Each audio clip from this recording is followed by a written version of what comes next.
Hello guys, welcome back my channel শিফতিন মিরামেত। আর এখন আমি আজকে জুম্মাবার আছে, আর এখন আমি আছি শুয়ে। এবার একটু উঠলাম, উঠে চাটা খাওয়ার পরে আমি এখন বসে গেছি কম্পিউটার নিয়ে। কম্পিউটারে কিছু কাজ টাজ করার পরে আমি এখন চলে যাব হাটে। আর সো এখন আমি হাটের জন্য রেডি হয়েছি, চুল টুলগুলো ঠিক করে নিলাম হালকা করে, বের হয়ে গেছি গেটের সামনে, বের হচ্ছি দেখতেই পাচ্ছ। আর এবার আমি চলে যাবো সোজা আমার রাজপুজের কাছে। রাজপুতে এই দেখো আমার রাজপুত বাইক। আর এই যে হলো আমার টিঙ্কু মিঙ্কু, আর ঝিঙ্কু ওখানে আছে।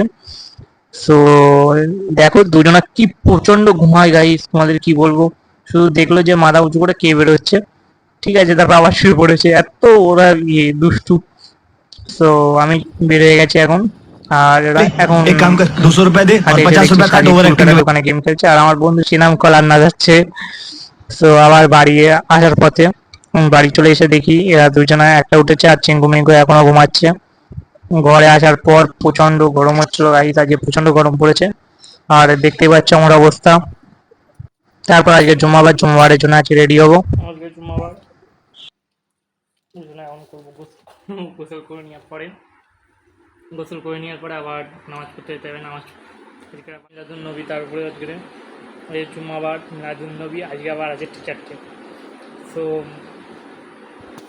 আজকে সারাদিন দেখবে আমি কী করি।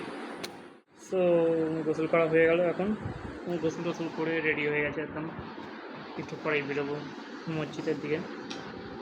আর ইদারিং আমি ফেসবুকে অনেক ভিডিও দেখছি কম বেশি ফিলিস্তিনদের দেখে। আমি বলতে চাই ওদেরকে সাহায্য করা অবশ্যই দরকার।